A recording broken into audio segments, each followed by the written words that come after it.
wish you all a very happy new year. Everyone who watches my videos on YouTube, you will notice I've changed the name of the channel to Romantia Christiana, and of course the name Romantia does not mean anything else that might have been called by that name, but is a dream, a vision, something to aspire towards, almost a kind of state, a mother country, but not really a country, far above all countries, a little bit like the celestial Jerusalem that St. John mentions in his Apocalypse. So what am I wanting now to do with this blog? Well, first of all, the essential thing is to improve my videos. I have a friend who has shown me some little tricks, and I have a lot more to learn about video editing. It's very technical, it's quite complex, but I'm confident that in going little by little I will manage to create something that is interesting to watch and to listen to, and that doesn't bore the listener. Because after some research I find that most of my videos have not been watched for more than 1.5 minutes. So this is a lesson to me. So what is my role as a priest? This is essentially the central part of my ministry, my apostolate. I refuse to go along with the pessimistic vision of those who pass off the world as completely evil. No world is completely evil. Maybe in the future there may be such a persecution against Christians that we will have to go into the underground. But when that happens, there is always a risk of people becoming proud, people saying that we are the one true church, the risk of sectarianism. And on the other side, you have a secularized vision of the church, political activism, including the traditionalists, including those who rightly oppose abortion, but who do so in an unacceptable way, destroying property and beating people up, that sort of thing. I think that is very, very negative and leaves the Christians' position with a great deal to desire. One problem with many of these secular Christians, including traditionalists, is placing morality before the spiritual life. It's very easy to condemn certain categories of people for particular sins, but the most important thing is the spiritual life, because without that spiritual life, specifically Christian morality has no meaning. Natural law might have meaning, the law that is revealed to all mankind without regard to their cultural traditions or religious beliefs. There is a tendency towards theocracy, towards wanting religion, whether Reformed or Catholic or Orthodox, to dominate the secular sphere, and that goes a very, very long way in terms of the risk of some form of totalitarianism. Well, people will argue with me, people say that I'm wrong. I may be wrong, but what is the alternative? quite frankly, a world I wouldn't want to live in. I've just come back from a few days with a friend of mine, a sailing friend, but we didn't go sailing because it's winter. But he's also a friend who is very interested in other things. He's an architect by profession, and he's an artist. He draws and paints buildings and scenery. Lovely scenes of boats and old boats in a boatyard being repaired, and many other things. And I'm not really sure what he is spiritually. I didn't really want to go into it. I wanted to respect the secret of his inner garden, as we all ask to be respected. And sometimes he would say things, how can you believe in such and such and such and such? And I had to leave him without any kind of real response. Because to say, I believe in this and this and this, I would come out as bigoted. And on the other hand, I don't really have the kind of proof he would seek to be able to affirm these things. But on the other hand, he does have an inner vision of Christianity when he sang the praises of the Quakers. I haven't actually been to a Quaker service, but he has. It's very striking, the silence and the depth of prayer.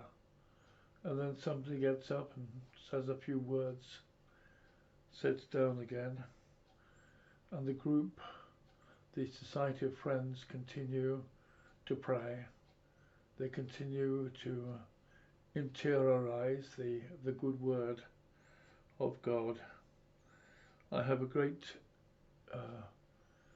veneration, a great esteem for the Quakers. I went to one of their schools when I was 12 years old. We didn't go to services. We weren't taught Quakerism, but the spirit of it came through the headmaster's assemblies. He would read poetry. He would tell us about what was going on in the world from the newspaper that he read every morning.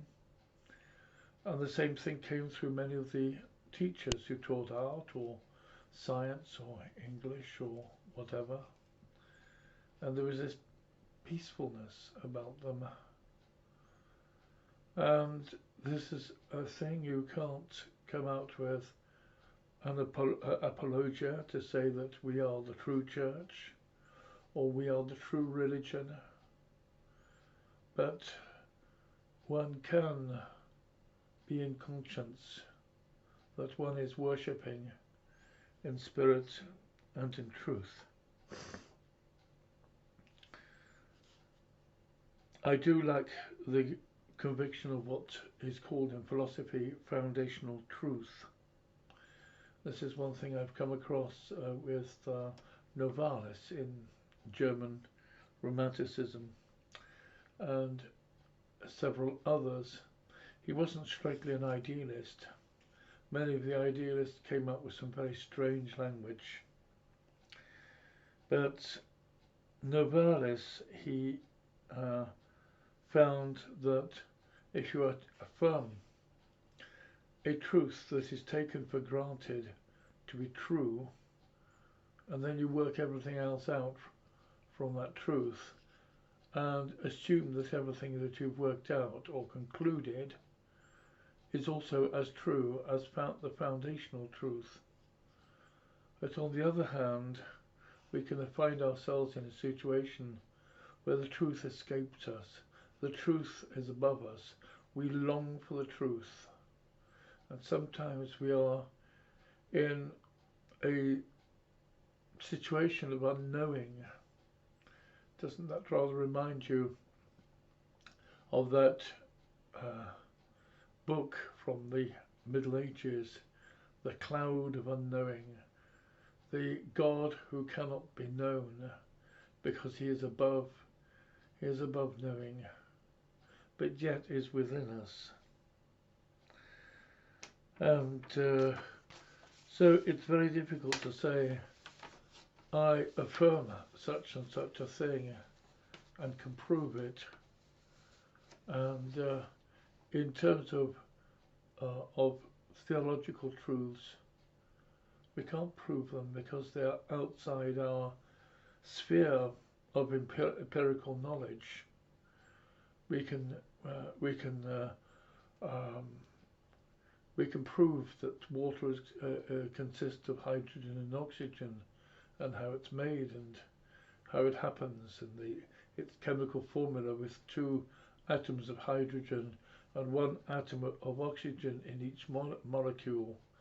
This is empirical science, and we can prove these things by experiment, and these experiments are repeatable.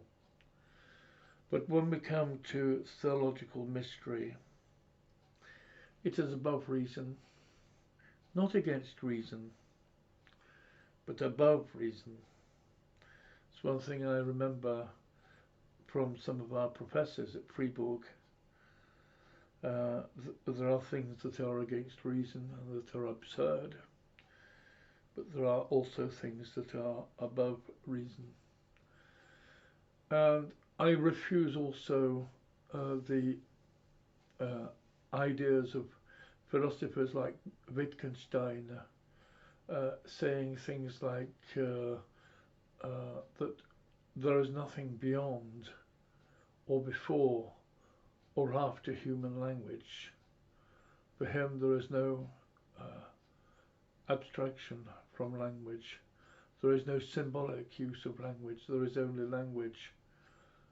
And when I heard about that, it was also my friend who has read Wittgenstein.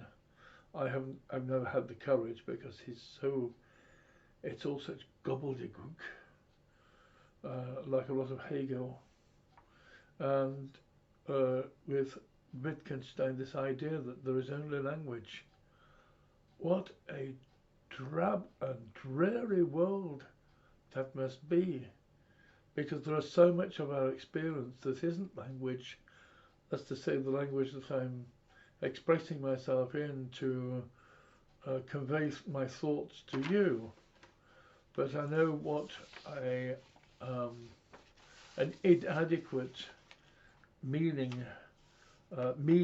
this is to express thought and our humanity and our imagination. So this is why art came into the world. Art, music, poetry. I speak to you in prose. I use ordinary language that I believe you will probably understand. But there is another way of expressing oneself in language, which is through poetry or through harmony and counterpoint in music. And so I express myself as one who thinks in many ways like the romantics of the late 18th and early 19th century. I discovered a lot of these things. I didn't set out to imitate romantics because I knew precious little about them. But I do remember certain things in my life that showed emotions that were shared among many of these men and women of the early 19th century who reacted against both the old regime and the materialism and tyranny of the revolution.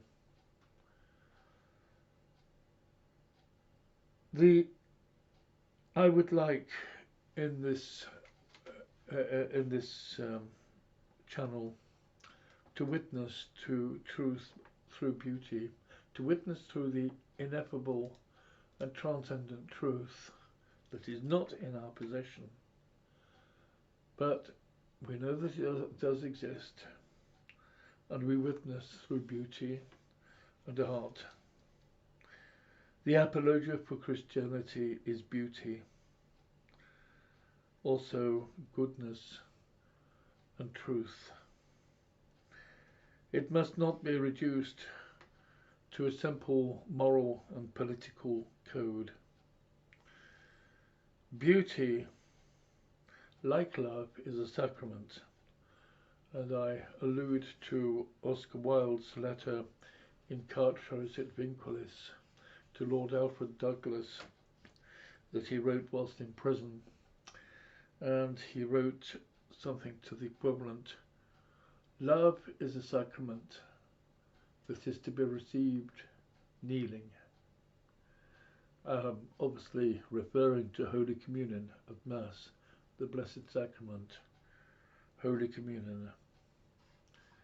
And love is a sacrament because it is a sign, a sign of, it is visible in certain ways, invisible in other ways, but is a sign of God, of Jesus Christ. I give you this quote of Pope Benedict XVI that he wrote before he was elected to the papacy, and this has haunted me for many years. The only really effective apologia for Christianity comes down to two arguments, namely the saints the Church has produced and the art which has grown in her womb. That no amount of clever argumentation can replace sanctity and beauty. It was also Dostoevsky who said that beauty will save the world. Of course, I quote out of context, but I think I put it in a good context in the other things that I'm saying. Solzhenitsyn also very much solidarized with this idea coming from Dostoevsky. And you will also find similar things in Nicholas Berdyaev. I love these Russian philosophers, of course on condition that they're translated into English or in French, because I don't read Russian. The problem of mass humanity, this is a thing that we have to fight in ourselves. I'm not talking of combating against other human beings, either in groups or individually. But this conflict, this combat must be within ourselves. We must combat ideology and fashion, any kind of thing that makes us follow the crowd like a flock of sheep. We have to be ourselves. I remember some lovely talks Quentin Crisp gave to some of his people in America and England. We have to be ourselves, even if others will hate us, or if others will mock us or will tease us. We have to be ourselves. But this individualism is not selfishness or lack of care for other people. It's survival, our own survival, and what is needed to give that beauty to other people, to give others what they most need and not what they want in the immediate. We need to discover the romantic spirit. Romanticism is very, very wide, from the German romantics to the English romantics to the French romantics to the Italian romantics. There were many. It was a very, very wide nebulous of meaning. But basically, it is the role of the imagination in complete and whole humanity. Imagination, which is itself a rational faculty, together with our power to abstract from empirical facts or from information that we've read or learnt through listening to other people, or information that has come through the senses, Uh, we we need to think about our relationships. The notion of relationship mustn't come from popular popular jokes or popular a very superficial way of looking at things. Me and the other. This is something I still struggle with. What is in common between myself and another person? And I will try to continue on this quest for meaning. It's fairly well known on my blog and in my channel that I have been diagnosed with Asperger's syndrome, which is now, according to the expert psychiatrists in America and other places, it's simply tacked on to the autistic spectrum. Well, it's not my problem whatever it is. It's not an identity. These are just convenient categories to try to enable us to rationalize ourselves and to rationalize others. But this issue of oneself and the other person, or the other persons, there's a big difference between whether the other person is a friend or a member of my family, or somebody I've never spoken with in the street, a stranger. And these things I have great difficulty, and this is an important thing to think about and to talk about with you who are maybe in America or Australia or anywhere in the world, anywhere with an internet connection and a computer. We are faced also with the passage of time. We're all getting older. We're all suffering from the effects of the pandemic, whether from lockdowns or from this whole thing continuing. We're now in the third year of it, and this is going beyond. Well, there are signs, according to some scientific people I've listened to, that there are signs of optimism. There are signs of hope. Let us hope and pray that this pandemic will go away. We live in fear, and fear is a very unhelpful and harmful emotion. We need hope. We need to assume our solitude, those of us who live alone. We need to learn the difference between solitude and loneliness.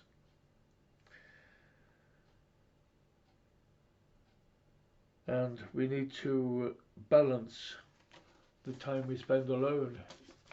Those who are unmarried or no longer married, or no longer in the marriage relationship, we have to find that new balance and that new hope in ourselves.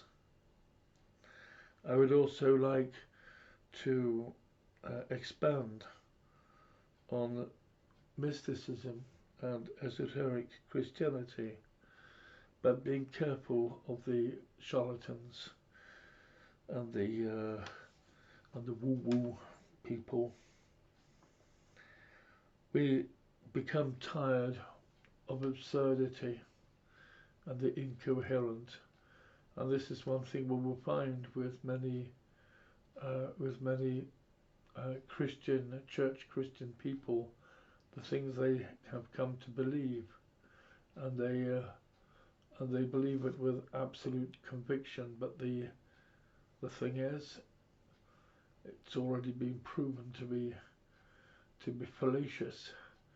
And when we get into a kind of situation like that, it's called cognitive dissonance. We are divided between ourselves. So something has to be thrown out into the dustbin so that another part of ourselves or our thought can survive. So we need to be away from this post-rational era. We need to come back both to reason and to imagination, like it was in the beginning of the 19th century. I see many things today that are comparable with that time. That time 2 centuries ago. 2 centuries ago, we were just 6 years after the end of the Napoleonic times. There are many intuitions in Carl Gustav Jung and the health, our spiritual, mental, and spiritual and mental health as human beings. This is one very important thing to look after. We are charged with the task of looking after our souls. We look after our own, we try to look after others insofar as we are able to be of some kind of help to others. So what do I do is I will continue to play music. I will continue to write things. I will continue to do blog posts, Facebook postings, and videos, and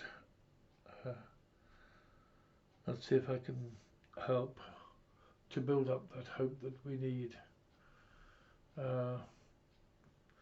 So I will now go to the organ.